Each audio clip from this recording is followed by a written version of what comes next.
अस्सलाम वालेकुम। सब्सक्राइब कीजिए और बेल आइकॉन प्रेस कर दीजिए ताकि नेक्स्ट वीडियो का नोटिफिकेशन आपको बआसानी मिलता रहे। गांव के शुमाल मशरिक में एक पुराना तबाहशुदा महल था जो सदियों से गैराबाद पड़ा था।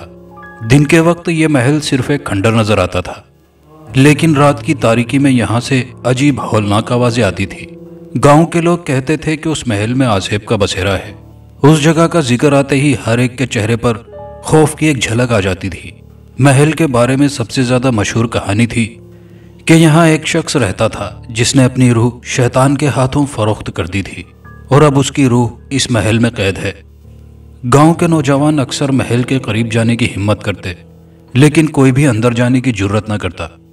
उसी दौरान कामरान, जो कई सालों बाद शहर से वापस आया था, उस महल के बारे में सुनकर हैरान हुआ। कामरान एक तालीम याफ्ता और बेखौफ इंसान था और गांव वालों की ये कहानियां उसे महज दही तोहमात लगती थी। एक शाम जब गांव के लोग महल के मुतालिक बात कर रहे थे, कामरान ने उनकी बातों को गौर से सुना। यह सब बकवास है, उसने एक सर्द मुस्कुराहट के साथ कहा। आसेब, शैतान, ये सब कहानियां लोगों को डराने के लिए बनाई गई हैं।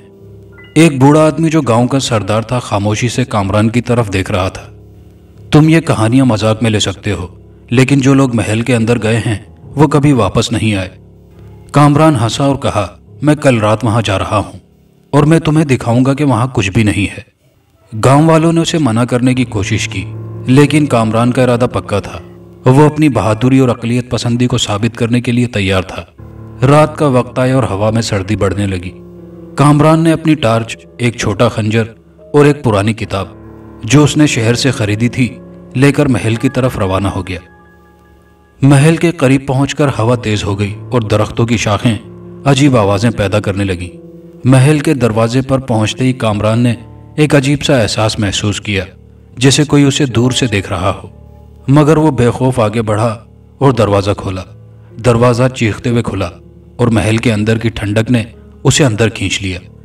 महल के अंदर एक गहरी खामोशी थी, सिवाय उस चरचराहट के जो उसके कदमों की आवाज से पैदा हो रही थी। दीवारों पर लटकी हुई तस्वीरें धुंधली हो चुकी थी और उन पर गर्द की तह जमी हुई थी। फर्श पर बिखरी हुई पुरानी चीजें और फर्नीचर टूटा फूटा नजर आ रहा था। लेकिन इन सब के बावजूद महल में ऐसी कोई चीज थी जो खौफनाक और पुरस्रार लग रही थी। कामरान ने अपने कदम आगे बढ़ाए और महल की गहराइयों में जाने का फैसला किया। जैसे जैसे वो आगे बढ़ता गया, उसे यूं महसूस हुआ कि कोई उसके पीछे चल रहा है। उसने मुड़कर देखा, लेकिन कुछ नहीं था। लेकिन फिर भी उसके दिल की धड़कन तेज हो रही थी। अचानक उसे एक कमजोर सी सरगोशी सुनाई दी। वापस आ जाओ, यहां से चले जाओ। कामरान ने चौंक कर इर्द गिर्द देखा, मगर कोई नजर नहीं आया। उसने अपने जहन को काबू में रखा और आगे बढ़ता रहा। वो एक बड़े हाल में पहुंचा जहां की छत बहुत ऊंची थी और दीवारों पर कदीम नक्शो निगार बने हुए थे। हाल के दरमियान में एक बड़ी अलमारी थी, जिसे देखकर कामरान ने सोचा कि शायद यहां कोई राज छुपा हो। उसने अलमारी के करीब जाकर दरवाजा खोलने की कोशिश की, लेकिन दरवाजा भारी था और आसानी से नहीं खुल रहा था। जब वो पूरी कुव्वत से दरवाजा खींच रहा था, अचानक एक ठंडी हवा का झोंका उसके चेहरे से टकराया और दरवाजा खुद ब खुद खुल गया। अलमारी के अंदर कुछ नहीं था सिवाय एक पुरानी किताब के, जो बहुत पुरानी लग रही थी। कामरान ने वो किताब उठाई और उस पर लगी धूल साफ की। किताब की जिल्द तकरीबन गलसड़ चुकी थी और उस पर अजीबोगरीब जबान में कुछ लिखा हुआ था जिसे वो पढ़ नहीं सका। जैसे ही वो किताब को गौर से देखने लगा, अलमारी के पीछे से एक भारी कदमों की आवाज सुनाई दी। कौन है? कामरान ने बुलंद आवाज में कहा, लेकिन कोई जवाब न आया। वो कदमों की आवाज करीब आती जा रही थी और फिर अचानक हाल में एक परछाई नमूदार हुई। ये एक औरत की परछाई थी जिसका चेहरा गायब था और जिस्म धुंधला था।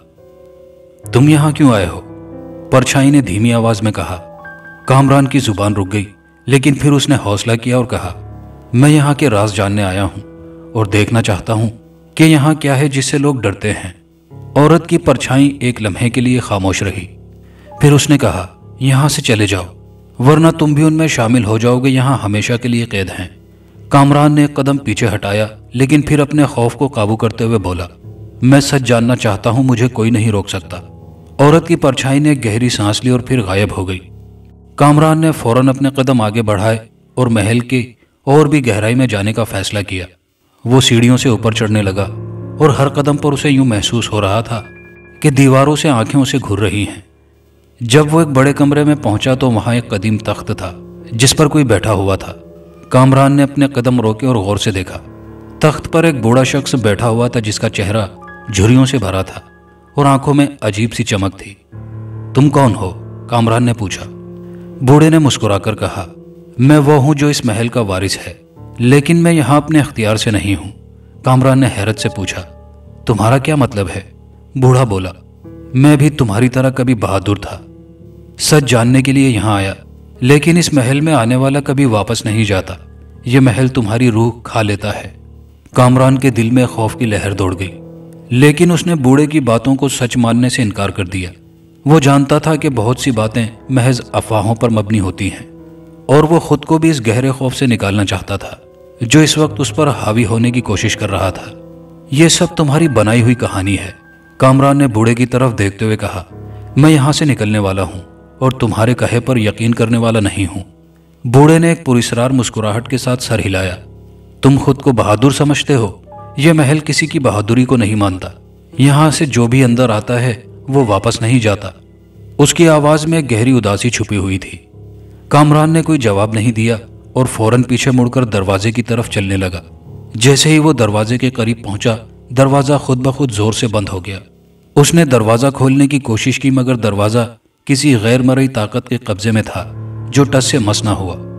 अब तुम कैद हो चुके हो, बूढ़े की आवाज पीछे से गूंजी। कामरान ने मुड़कर देखा तो बूढ़ा अपनी जगह पर नहीं था। वो तख्त खाली पड़ा था और हाल के कोने कोने में साए रक्स करने लगे थे। कामरान का दिल जोर जोर से धड़कने लगा। उसे पहली बार एहसास हुआ कि वो वाकई किसी खतरनाक जगह पर आ चुका है। साए तेजी से हरकत करने लगे और उनमें से सरगोशियां निकलने लगी, जैसे कोई उससे बातें कर रहा हो। यहां से चले जाओ, तुम्हें यहां नहीं होना चाहिए। वही सरगोशियां जो उसने पहले सुनी थी दोबारा सुनाई दी, लेकिन इस बार वो बहुत ज्यादा करीब महसूस हो रही थी। कामरान ने अपनी टार्च निकालकर चारों तरफ रोशनी की, लेकिन रोशनी भी उन सायों को मुकम्मल तौर पर भगाने में नाकाम रही। साए उसके आसपास जमा होने लगे और उनकी आवाजें तेज हो गई। अचानक एक साया उसके बिल्कुल सामने नमूदार हुआ। ये एक बहुत ही बुलंद कामत, बुलंद लंबे बालों वाली औरत का साया था, जिसकी आंखें खाली थी और चेहरे पर गहरी सियाह धुंध थी। तुम यहां से निकलने की कोशिश मत करो, उसने सर्द लहजे में कहा। यह महल तुम्हारी रूह को खींच रहा है। कामरान ने पीछे हटने की कोशिश की, लेकिन उसके कदम जमीन में जमते हुए महसूस हो रहे थे। वो साया आहिस्ता आहिस्ता उसके करीब आ रहा था और कामरान की आंखों के सामने सब कुछ धुंधला होने लगा। जैसे जैसे साया करीब आया, कामरान के जहन पर एक अजीब सा बोझ महसूस होने लगा। उसके दिमाग में खौफनाक आवाजें गूंजने लगी, जैसे किसी ने उसके ख्यालात को घेर लिया हो। तुम हमेशा के लिए यहां कैद हो जाओगे, औरत की सर्द आवाज कामरान के कानों में गूंजने लगी। कामरान ने पूरा जोर लगाकर अपनी आंखें खोलने की कोशिश की, लेकिन हर बार जब वो आंखें खोलता, मंजर और ज्यादा तारीक और पुरस्कार हो जाता। जैसे ही वो साया बिल्कुल उसके सामने आया, कामरान ने अपनी जेब से वो छोटा सा खंजर निकाला जो वो साथ लाया था और अंधा धुंध वार करने की कोशिश की, लेकिन उसकी तेज धार हवा में मौलक रही और साया उससे बच निकला। अचानक महल की दीवारों पर नक्शो निगार रोशनी से चमकने लगे और एक जोरदार झटका लगा। जैसे ही दीवारों से निकलने वाली रोशनी हाल को रोशन करने लगी, कामरान को एक लम्हे के लिए कुछ सुकून महसूस हुआ, लेकिन यह सुकून मुख्तसर था। वो रोशनी जो पहले मुहाफिज लग रही थी, अब दीवारों से निकलकर कामरान की तरफ बढ़ने लगी, जैसे वो खुद ही उसे पकड़ने के लिए तैयार हो।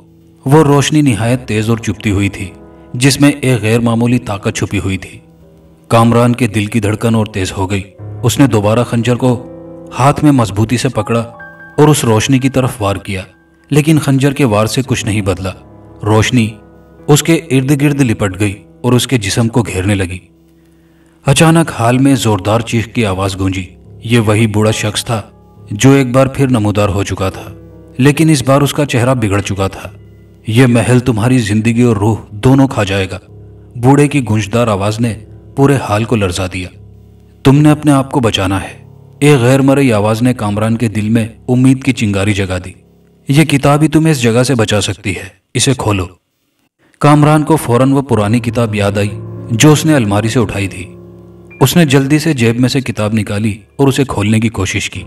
किताब की जिल्द सख्त और बोसीदा थी, लेकिन जैसे ही उसने खोला उसके अंदर से एक गहरी सियाह रोशनी निकली और पूरे हाल में फैल गई। यह रोशनी उन सायेदार कुव्वतों को पीछे धकेल रही थी।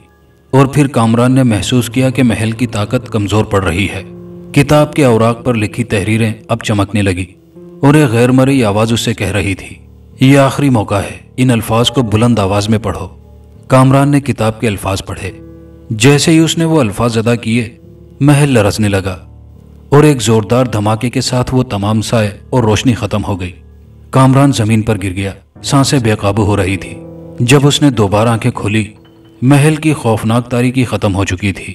वो बूढ़ा आदमी, वो साया और वो रोशनी गायब हो चुके थे।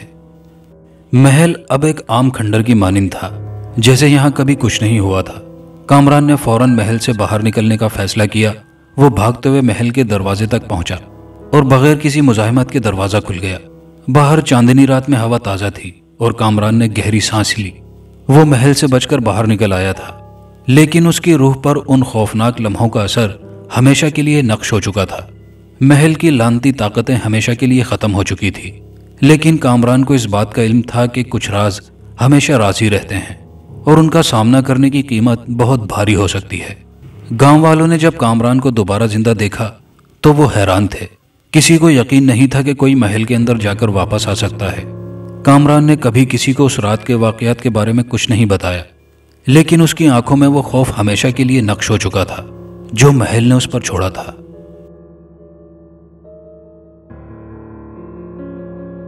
खास एपिसोड की दूसरी कहानी। भूतों का वजूद है नहीं है, इस बात का सही जवाब हासिल करने में मैं भी एक तवील अरसे तक लगा रहा। पढ़े लिखे और बाशऊर लोग ये कहते हैं कि जिस्म से रूह निकलने के बाद सीधे आसमान पर चली जाती है, जहां रूहों के लिए मखसूस जगह है और फिर वापस नहीं आती। जबकि बहुत से लोग इस बात का दावा करते हैं कि हमने रूहों को देखा है। ये सतरें दादा अब्बा की उस कलमी किताब की हैं जो बहुत दिनों बाद मेरे हाथ लगी। दादा अब्बा ने अपनी यादाश्तों को किताबी सूरत में जमा किया था। शायद उनका इरादा इसकी इशाअत का था, मगर गालिबन उन्हें इसका मौका नहीं मिला। आमतौर पर लिखने पढ़ने वाले लोगों की बीवियां और अक्सर बच्चे भी लिखने पढ़ने से कोई दिलचस्पी नहीं रखते, इसलिए वो जो कुछ लिखते हैं उनके घरों में उसकी कदरों कीमत नहीं होती। दादा अब्बा के साथ भी गालिबन ऐसे ही हालात थे। उनके इंतकाल के बाद उनकी सारी तहरीरें इधर उधर हो गई। जाने ये कलमी किताब कैसे महफूज रह गई। जब मेरी नज़र इस किताब पर पड़ी तो मैंने बड़े शौक से इसका मुताला किया। मुझे इसके मिलने की जहां खुशी थी, वहां इस बात का दुख भी था कि यह शाया नहीं हो सकी। कम अज कम उनके दौर की इसमें बड़ी मालूमात अफजा बातें तहरीर थी। मेरी दिलचस्पी का एक सबब यह भी था कि इस किताब में लिखे कुछ वाकयात भूतों के बारे में भी थे। उन्हीं वाकयात में से एक मैं इस वक्त आपको सुना रहा हूं। मेरे दादा अब्बा शफकत हुसैन ने अपनी इस किताब में लिखा था, यह वाकया तकसीम हिंद से पहले का है। मैं महकमा अर्जियात से वाबस्ता था और अक्सर मेरा तबादला दूर दराज इलाकों में किया जाता था। एक बार चिटागांग के दूर दराज समंदरी इलाके के सर्वे और उसकी देखभाल के सिलसिले में की जाने वाली कार्रवाई की निगरानी के लिए मुझे भेजा गया। समंदरी साहिली इलाका आए दिन नित नई तब्दीलियों का शिकार होता रहता है। कभी समंदर की मुजोर लहरें अच्छे खासे आबाद खुश्क इलाकों को डबो देती हैं, तो कभी कभी समंदर अपनी गुजरगाह बदल लेता है और पानी में डूबा हुआ बड़ा हिस्सा खुश्क हो जाता है। मुझे अभी वहां गए हुए ज्यादा दिन नहीं हुए थे कि एक दिन मेरे दफ्तर में चपरासी ने आकर इत्तला दी कि कुछ लोग आपसे मिलना चाहते हैं। मैंने उनसे पूछा, कौन लोग हैं और क्यों मिलना चाहते हैं? उसने कहा, सर मकामी लोग हैं और अपना कोई मसला आपसे हल करवाने के लिए आए हैं। मैंने कहा, उन्हें मेरे पास ले आओ। वो अंदर आए तो उनकी तादाद 5 थी। इलाके के कदीम बाशिंदे लगते थे। उन्हें मैंने इज्जत और एहतराम से बैठने को कहा। फिर उनसे कहा, बताइए मैं आप लोगों की क्या खिदमत कर सकता हूं? साहब जी, उनमें से एक बोला, समंदर ने हाल ही में जो जमीन का कब्जा इस इलाके के लोगों को दिया है, उसमें एक मंदिर भी है। कभी जब समंदर इस इलाके को हड़प कर गया था तो ये मंदिर भी उसमें मौजूद था। पहला शख्स जरा रुका तो दूसरा बोला, इसलिए हम आपकी खिदमत में हाजिर हुए हैं कि हमें सरकारी तौर पर उस मंदिर को आबाद करने की इजाज़त दी जाए। हमने अपने तौर पर उस मंदिर को नए सिरे से आबाद करने की कोशिश की तो हमें रोक दिया गया। आपके इस दफ्तर में जो साहब आपसे पहले थे, उन्होंने कहा कि वो इलाका अब भी खतरनाक है। किसी भी वक्त समंदरी मौजें दोबारा वहां आ सकती हैं। इसलिए क्यों अपनी और दीगर लोगों की जिंदगियों को खतरे में डालना चाहते हो? आबाद इलाकों में जो मंदिर मौजूद हैं उन्हीं में पूजा पाठ करो। कहकर मैंने कुछ सोचा, फिर उनसे कहा, उन्होंने जो कुछ कहा था वो गलत तो नहीं, मगर आप लोग मायूस ना हो। मैं इस सिलसिले में इदारे के लोगों से सलाह मशवरा कर लूं, फिर आपको कोई हतमी जवाब दूंगा। जो लोग वफ्द की सूरत में आए थे चले गए, तो मैंने दफ्तर के हेड क्लर्क को बुलाकर पूछा, इन लोगों का क्या मसला है? साहिल समंदर पर जो मंदिर निकला है उसमें उन्हें पूजा पाठ की इजाजत क्यों नहीं दी गई? हेड क्लर्क संतोषी जी ने कहा, सर वो मंदिर कब है? मंदिर का बस ढांचा है। सैकड़ों साल पहले जब यह हिस्सा समंदर निकल गया था उस वक्त वो मंदिर की शक्लो सूरत में होगा। अब तो सिर्फ चंद दीवारों पर मुश्तमिल खंडर रह गया है। पता नहीं ये मजहबी लोग ऐसे जनूनी क्यों होते हैं, उस खंडर को भी आबाद करके वहां पूजा पाठ करना शुरू करना चाहते हैं। हमने तो अपने बड़ों से सुना था कि मन चंगा तो कठौती में कंगा, मतलब ये कि पूजा पाठ के लिए जरूरी नहीं कि मंदिर ही हो, जहां चाहो प्रभु की पूजा कर लो। अच्छा ठीक है, कल मैं जरा जाकर उसे देख लूं, फिर उसके बाद फैसला करूंगा। और अगले रोज मैं महकमे की जीप पर महकमे के चंद कारिंदों के साथ उस मंदिर की जियारत के लिए पहुंच गया। वहां हम पहुंचे तो ये देखकर हैरान हुए बगैर नहीं रहे कि जो वफ्द कल आया था वो और दीगर कुछ लोग भी हमारे इस्तकबाल के लिए मौजूद थे। पता नहीं कैसे खबर हो गई थी कि हम इंस्पेक्शन के लिए आ रहे हैं। संतोषी जी ने गलत नहीं कहा था कि वो मंदिर अब चंद शिकस्ता दीवारों पर मुश्तमिल एक खंडर के अलावा कुछ नहीं था। वफ्द के लोग जो माथे पर लगे तिलक और अपने कपड़ों और दीगर बातों से पुरोहित या पुजारी जाहिर हो रहे थे, मुझे वहां देखकर बहुत खुश हुए। साहब जी देखिए, ये मंदिर है, किसी और मजहब की इबादतगाह नहीं। हाँ, आसार तो इसके मंदिर ही के हैं, मगर एक बात बताइए, इसे आप लोग दोबारा आबाद क्यों करना चाहते हैं? साहब जी, इनमें जो सबसे बूढ़ा पुजारी था, जिसकी आंखें चुंधियाई हुई थी और जिस्म की शिकनें अब गोश्त के लोथड़ों की तरह लटकी हुई थी, उसकी आंखों में एक चमक पैदा हुई। ये प्रभु का घर है। हमारा घर उजड़ जाता है तो हम उसे दोबारा आबाद कर लेते हैं। क्या भगवान के उजड़े घर को आबाद करना कोई अन्याय है? नहीं, ये अच्छी बात है, बहुत अच्छी बात, मगर आबादी से इतनी दूर आप लोग उसे नए सिरे से किस तरह तामीर करेंगे? हम कब तामीर करेंगे? जिसका घर है वही उपाय पैदा करेगा, बूढ़े पुरोहित ने कहा। आप बस इतनी दया करें कि अपने दफ्तर से हमें इसकी इजाजत दे दें। ठीक है, मैं जुबानी तौर पर इसकी इजाजत आपको यहीं दे देता हूं। सरकारी कागजात आप लोगों को चंद रोज बाद दफ्तर बुलवा कर दे दूंगा। उन लोगों ने दिल खोलकर मुझे दुआएं दी। जब मैं दफ्तर पहुंचा और हेड क्लर्क को सरकारी हुक्मनामा तैयार करने की हिदायत की तो उसे बड़ा दुख हुआ। सर, आपने उन लोगों को यह नहीं बताया कि समंदर किसी भी वक्त पलट कर आ सकता है, हमलावर हो सकता है, सैलाब और आंधी तूफान आते रहते हैं। वहां मंदिर आबाद हो जाएगा तो ये पुजारी अपने साथ साथ वहां पूजा के लिए आने वाले आम लोगों को भी नुकसान पहुंचाएंगे।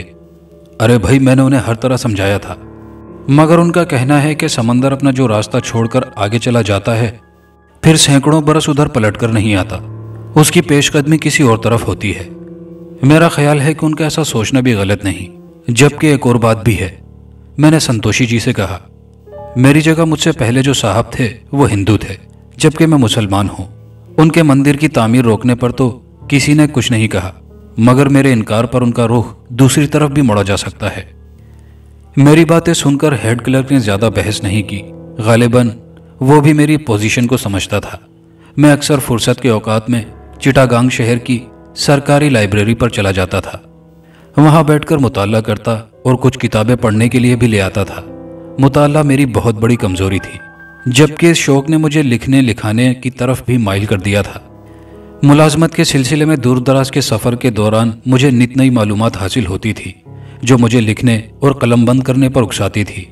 एक दिन लाइब्रेरी में मेरी नज़रों से एक ऐसी किताब गुजरी जो चिटागांग और उसके साहिली इलाकों की एक तरह से तारीख थी। मैं अपने शौक की तकमील के लिए वो किताब इशू करवा के ले आया।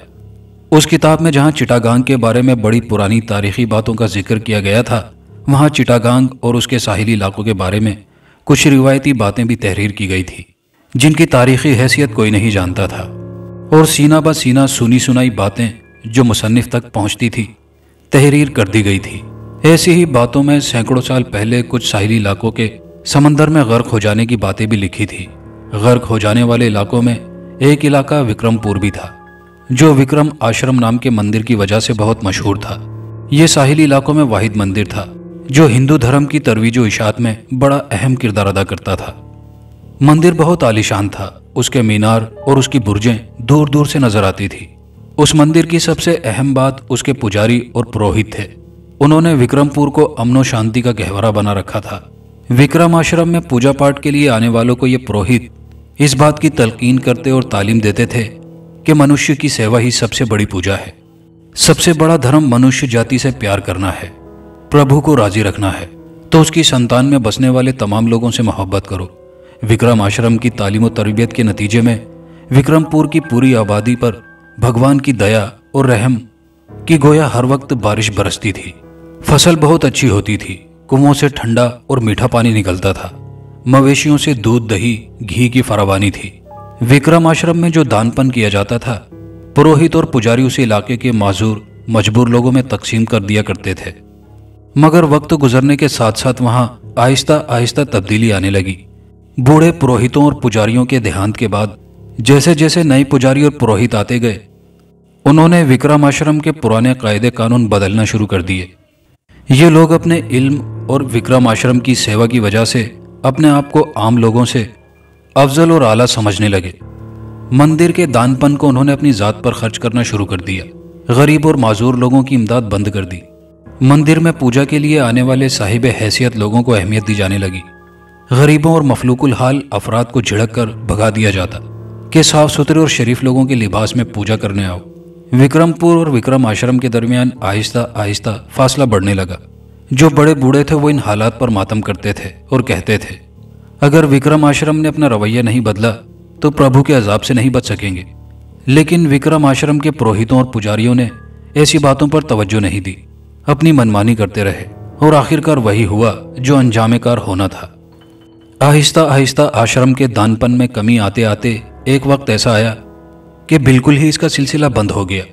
पुरोहितों ने पूजा के लिए आने वालों से इसकी वजह पूछी तो उन्हें बताया गया, हमारी गाय बकरियों ने दूध देना बंद कर दिए हैं, मीठे कुएं खुश्क हो गए हैं, फसलें तबाह होना शुरू हो गई हैं, हमारे लिए बाल बच्चों का पेट भरना मुश्किल हो गया है, हम मंदिर में दानपन कहाँ से करें। पुरोहितों को विक्रमपुर के वासियों की बात बहुत बुरी लगी।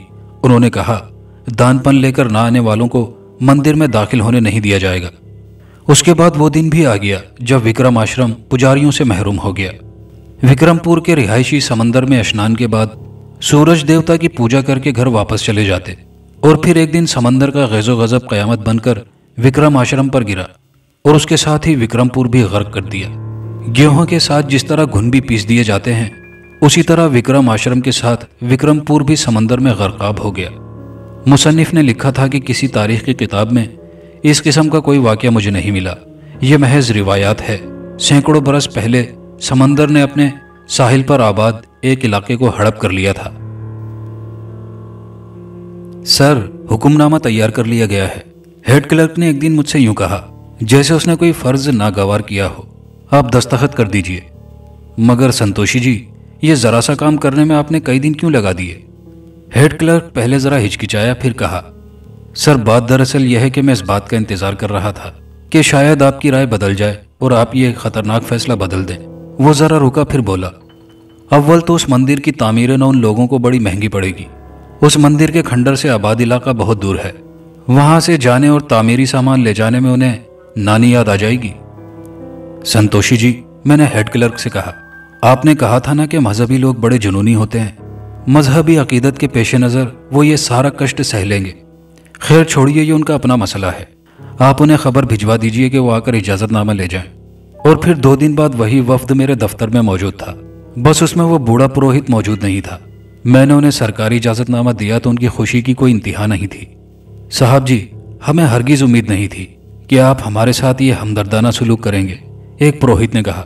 जब हमें मालूम हुआ कि इस इलाके में आने वाला बाबू मुसलमान है तो हम बिल्कुल नाउम्मीद हो गए थे कि जब पुराने बाबू ने हिंदू होते हुए इजाज़त नहीं दी तो ये मुसलमान बाबू कैसे इजाज़त दे देगा। बात हिंदू और मुसलमान की नहीं, बात उन्होंने भी गलत नहीं की थी। फिर आपने हमें इजाज़त क्यों दी? ये एक दूसरे पुजारी का सवाल था। शायद वो ज़रा मशकूक हो गया था। मैं आप लोगों के जोश और जज्बे को देखकर बहुत मुतासिर हुआ हूँ। अगरचे उस बर्बाद मंदिर को आबाद करने से कहीं आसान काम एक आबाद इलाके में नया मंदिर बनाना था, मगर भगवान के उजड़े आश्रम को आबाद करना भी तो बड़े सवाब और पुण्य का काम है। मैंने महसूस किया कि आश्रम के लफ्ज पर सारे पुरोहित चौंक पड़े थे। मैंने महज अपने तजस्सुस की खातिर सवाल कर दिया, उस मंदिर का आप लोग नाम क्या रखेंगे? रखेंगे कि क्या मतलब? नाम तो पहले से रखा हुआ है। अच्छा, क्या नाम है? विक्रम आश्रम। यह मेरे चौंकने की बारी थी। क्या यह नाम उस मंदिर के खंडर में कहीं लिखा हुआ नजर आ गया है? जी नहीं साहब, एक पुजारी बोला।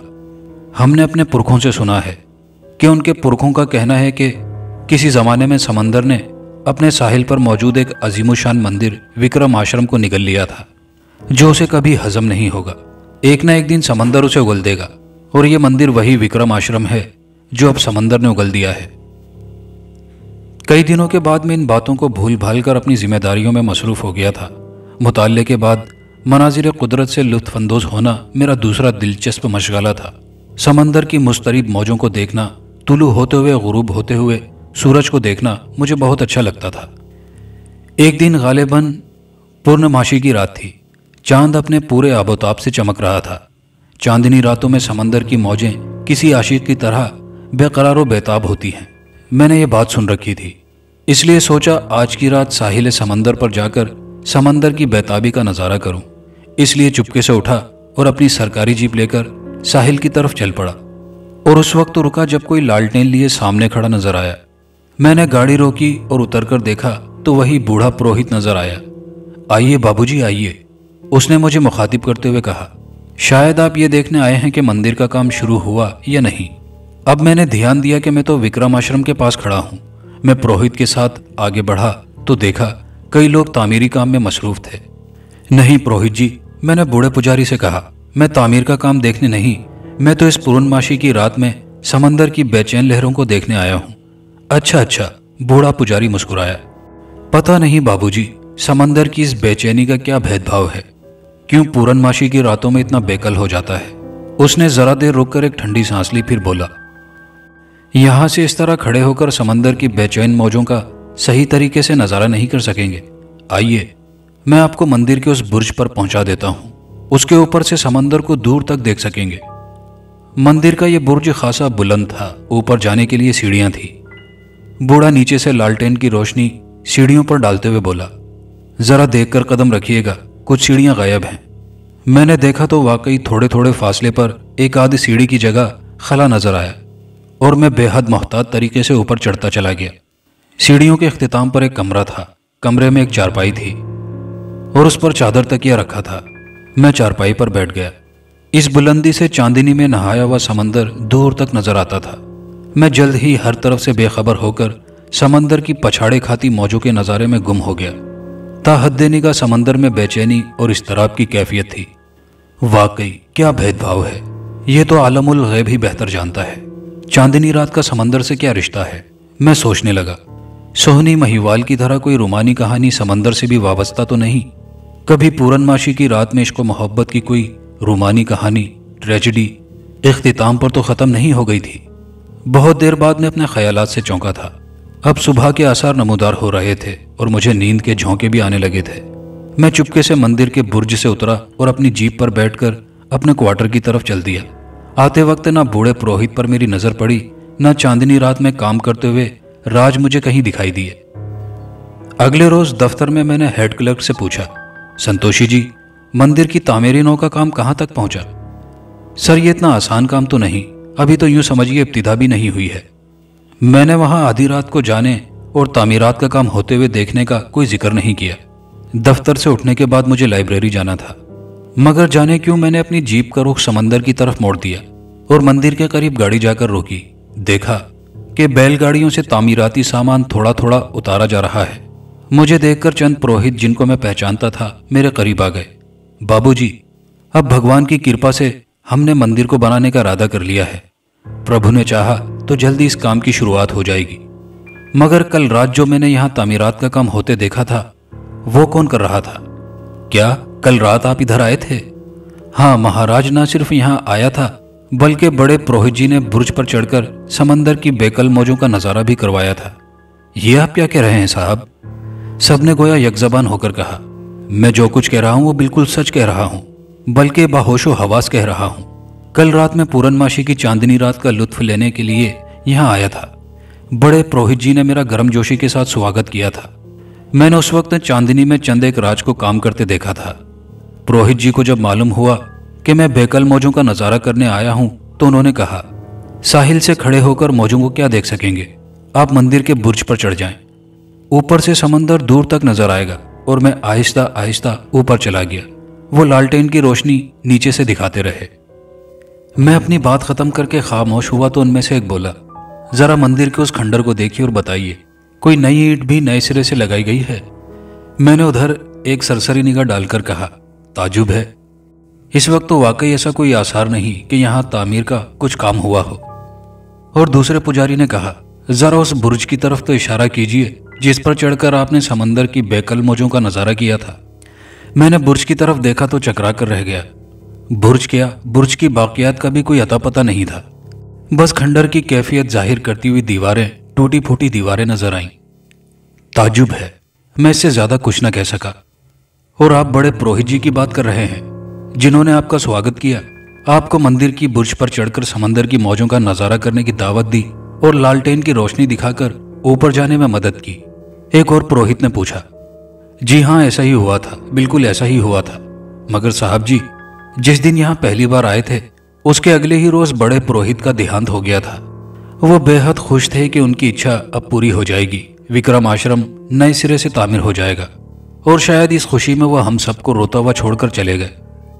तो क्या वो नहीं थे? उनका भूत था। मगर ये बात मैंने उन पुजारियों से नहीं कही थी, दिल ही दिल में कहा था। पता नहीं ये लोग मेरी बातों का क्या मतलब अखज़ करेंगे, मुझे खपती या दीवाना न समझें, या झूठा और मनगढ़ंत फसाना तराज। बहरहाल मैं इन्हीं ख्यालात में खोया हुआ वहां से लाइब्रेरी रवाना हो गया। इस वाकये के कोई 1-1.5 महीने की बात है। मैं एक दिन यूं ही अपने सरकारी गश्त के तौर पर अपनी जीप पर मंदिर के करीब से गुजरा तो ये देखकर रुक गया कि मंदिर अब खंडर की सूरत में नहीं था। उसकी दीवारें मुकम्मल तौर पर खड़ी हो चुकी थी और अब छत का मरहला बाकी रह गया था। मेरी गाड़ी को देखकर पुजारी मेरी तरफ भागते हुए आए, मगर उनके कुछ कहने से पहले मैं बोल पड़ा। मैं आप लोगों के जोश और जज्बे को देखकर बहुत मुतासिर हुआ। इतने कम दिनों में मरम्मत और तामीर का इतना काम हो जाना आप लोगों की हिम्मत और हौसले की दलील है। नहीं बाबूजी, इसमें हमारा कोई कमाल नहीं, एक पुजारी बोला। हमने इस दौरान जो काम किया है उस लिहाज से तो 1-2 फुट ही दीवारें ऊंची हो सकती थी, मगर यहां तो मैं ऊंची दीवारों, पिलरों और खिड़की दरवाजों की तरफ इशारा करके कहा, 90% काम मुकम्मल नजर आ रहा है। जी हाँ, ये तो हम भी देख रहे हैं, मगर ईश्वरी बेहतर जानता है कि क्या भेदभाव है।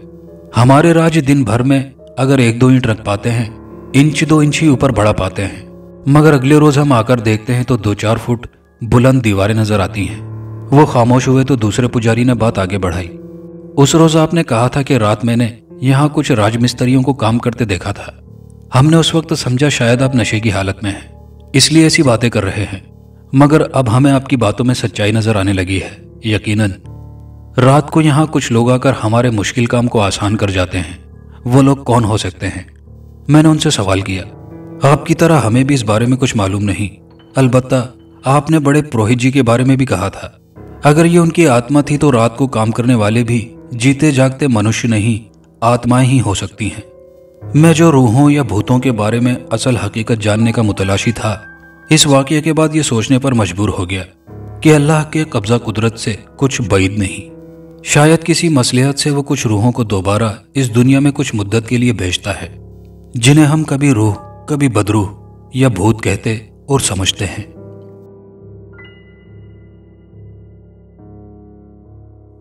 खास एपिसोड की तीसरी कहानी। यह कहानी बिल्कुल सच्ची है, मगर वाकयात कुछ ऐसे हैं कि उनकी हकीकत को तस्लीम करने के लिए मेरी अकल आज तक पसोपेश कर रही है। जिन साहब पर यह हकीकत गुजरी है वो मेरे काबिल एतमाद दोस्त हैं और बीवी बच्चों समेत आज भी मुकीम हैं। दुकानदारी उनका जरिया मुआश है। ये वाकयात आज से कई साल पहले के हैं। रोहड़ी से कोयटा रेलवे लाइन पर पहाड़ी सिलसिले फैले हुए हैं। उन पहाड़ी सिलसिलों में रेलवे लाइन और रेलवे स्टेशनों की तामीरात इंजीनियरिंग के कमालात हैं। सरकार ने अपनी मवासलाती सहूलतों के लिए उन पहाड़ी सिलसिलों में पुल तामीर किए थे और स्टेशन भी अजीब अजीब मकामात पर बनाए थे। एक ऐसा ही स्टेशन रहीमाबाद था, एक ऊंची पहाड़ी पर वाक़े, जिस पर पहुंचने के लिए कम से कम 100 से ज्यादा सीढ़ियां चढ़ना पड़ती थी। पहाड़ी के दामन में स्टेशन की 3 पटड़ियां गुजरती थी। स्टेशन के स्टाफ की रिहाइश के लिए कुछ क्वार्टर बने हुए थे जो अक्सर गैर आबादी पड़े रहते थे। स्टेशन का अमला ज्यादातर ड्यूटी से फारिग औकात में रहीमाबाद से बाहर ही कयाम करता था। मेरे दोस्त असलम स्टेशन के इंचार्ज थे, इसलिए वो वहीं पर कयाम करते थे। स्टेशन के गिरदोनवा में सियाही माइल भूरे रंग के पहाड़ों के सिलसिले दूर दूर तक फैले हुए थे। उन पहाड़ों के आसपास जंगलात थे जिसमें कुछ जंगली जानवर भी मौजूद थे। सांप, नद्दा बंदर और रीछ काफी थे। रीछ तो यूं भी अक्सर रातों में रेलवे लाइन पर चहलकदमी किया करते थे। रेलवे स्टाफ रात के वक्त खौफ से दुबका हुआ ऊपर बुलंदी पर बैठा रहता था। उस स्टेशन पर कोई ट्रेन नहीं ठहरती थी, सिर्फ एक मालगाड़ी रुकती थी जो हर तीसरे रोज स्टाफ के लिए पानी की सप्लाई लाया करती थी और हमेशा दिन में आती थी। महकमा रेलवे ने हर स्टाफ की मुद्दत यहाँ सिर्फ 6 माह के लिए रखी हुई थी। मेरा दोस्त असलम भी इस 6 माह की मुद्दत के लिए ही नवाब शाह से तब्दील होकर आया था। एक हफ्ता तो निहायत खैरियत से गुजरा और असलम ने तमाम अफवाहों को झूठ ख्याल करके अपने जहन से ख़त्म कर दिया था।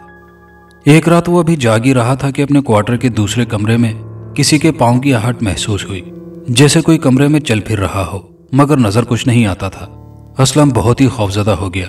होना भी चाहिए था, क्योंकि वीराना और तन्हाई, रात का वक्त, बदरूहों चुड़ैलों के चर्चे।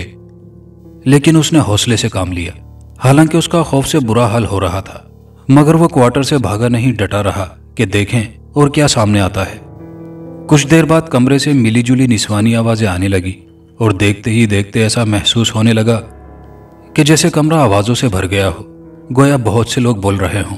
लबो लहजा अजीब, जुबान गालिबन हिंदी थी। आवाजें मध्यम हद तक कम और कभी खौफनाक किस्म के कह कहे। असलम ने हिम्मत करके बराबर वाले कमरे में झांका, मगर कुछ नजर न आया। अंदर मुकम्मल अंधेरा था। लोगों की मौजूदगी की भिनभिनाहट साफ सुनाई दे रही थी। वो अपनी चारपाई पर लेट गया। खौफ से बेहाल, पसीने में शराबूर, यकायक कमरे में नाच शुरू हो गया। पायल, घुंघरुओं की झनकार और पाँव के थिरकने की आवाजें आ रही थी, मगर नाचने वाले नजर नहीं आते थे। असलम खौफ से सर्द हो गया था। भूतों की मौजूदगी उसके लिए एक यकीनी अमर बन गई। वो चारपाई पर मोर्चा बनाकर बैठ गया। 2 घंटे के बाद वो तूफान खत्म हुआ। कमरे में हस्बे मामूल मुकम्मल सकूत हो गया। आहिस्ता आहिस्ता असलम भी खौफ के असरात से छुटकारा पाने लगा। वो बेइंतहा थक गया था। बिस्तर पर लेटते ही गहरी नींद सो गया। सुबह चाको चौबंद बेदार हुआ। नाश्ते से फारिग होकर जब लिबास की तब्दीली के लिए दूसरे कमरे में दाखिल हुआ तो अलमारी में एक छोटा सा बुत रखा हुआ नजर आया। असलम बेहद खौफजदा हुआ। उस बुत को हाथ लगाने से भी डर रहा था और सख्त परेशान हुआ कि उस बुत का क्या करे। वो उस बुत को उसी तरह अलमारी में छोड़कर स्टेशन पर आ गया। इस अजीबोगरीब वाक़ये का जिक्र अपने मातहत अमले से किया। उसके अमले में एक शख्स रहीमाबाद के करीब का ही रहने वाला था। नईम उसका नाम था। उसने बताया वो बुत किसी पुरस्रार ताकत का है और अलमारी में बुत छोड़ने का मतलब यही है कि वो पुरस्रार ताकत असलम से खुश है। हो सकता है कि उससे कुछ फायदा पहुंचे, क्योंकि कदीम जमाने में रहीमाबाद देवी देवताओं और बदरूहों का मस्कन रहा है। उन बदरूहों के मुख्तलिफ दर्जे हैं। हर गुरोह का एक सरदार है जो अपनी धुन का पक्का है। ये जहां चाहते हैं डेरा जमा लेते हैं। उनके लिए फासला तय करना कोई मुश्किल काम नहीं। अगर इंसान छेड़छाड़ ना करें तो कोई नुकसान नहीं पहुंचाते। इसके अलावा उसने और भी कई बातें बताई जिनको सुनकर असलम पर कोई असर नहीं हुआ। फिर भी हालात के पेश नज़र खामोशी इख्तियार कर ली। एक हफ्ता बगैर किसी गैर मामूली वारदात के गुजर गया। अचानक एक रात 3 बजे के बाद वही धमा चौकड़ी शुरू हो गई। असलम गहरी नींद सो रहा था कि एकदम हड़बड़ाकर उठ बैठा, मगर चूंकि वो पहले ये सब कुछ देख चुका था इसलिए उसके खौफ में कदरे कमी थी। फिर भी वो बिल्कुल चौकन्ना रहा, ना मालूम हालात क्या रंग दिखाएं। थोड़ी देर बाद बगैर किसी परेशानी के हंगामा खत्म हो गया और असलम फिर सो गया। सुबह उठकर पहला काम उसने दूसरे कमरे का मुआयना किया। क्या देखता है कि उसी अलमारी में एक रेशमी गठड़ी पड़ी थी। असलम ने जब गठड़ी को उठाया तो वो काफी वजनी थी। अब तो उसका तजस्सुस और बढ़ा और फौरन गठड़ी को खोला। गठड़ी क्या खुली, असलम तस्वीर हैरत बनकर रह गया। आंखें खुली की खुली रह गई। मबहूत सा होकर उन जेवरात को देखता रहा जो रेशमी गठड़ी से बरामद हुए थे। उन जेवरात पर कोई निशान न था। उनकी चमक ऐसी कि असलम ने किसी के पास ऐसे जेवरात न देखे थे। एक हफ्ते बाद एक जुमेरात की शब वही तूफान कमरे में फिर बर्पा हो गया। क्या करता, खामोशी से सब कुछ बर्दाश्त करता रहा। यहां तक कि 2 घंटे के बाद यह हंगामा फारिग हो गया और घर में मुकम्मल सकूत छा गया। असलम जाग रहा था। शदीद तजस्सुस से मजबूर होकर सुबह का इंतजार भी नहीं किया। बिजली ना होने की वजह से एक लालटेन लेकर कमरे में दाखिल हो गया। कमरे में उसकी आंखों ने जो कुछ देखा, उसके खौफ से लालटेन उसके हाथ से छूट गई। शीशे की चिमनी एक छनाके के साथ चकनाचूर हो गई। लालटेन लुढ़ककर फर्श पर इस तरह टिक गई थी कि उसकी लो जलती रही। उस रोशनी में उसने जो कुछ देखा वो हैरान कुन था। उसने देखा कि एक हसीनो जमील औरत अजीब किस्म के लिबास में फर्श पर बैठी है। ये देखकर असलम खौफ से कांप कर रह गया और उसके पांव की तरफ देखने लगा, क्योंकि चुड़ैलों के पांव उल्टे होते हैं, मगर उसके पांव तो बिल्कुल सीधे थे। असलम की आवाज गले में फंस कर रह गई।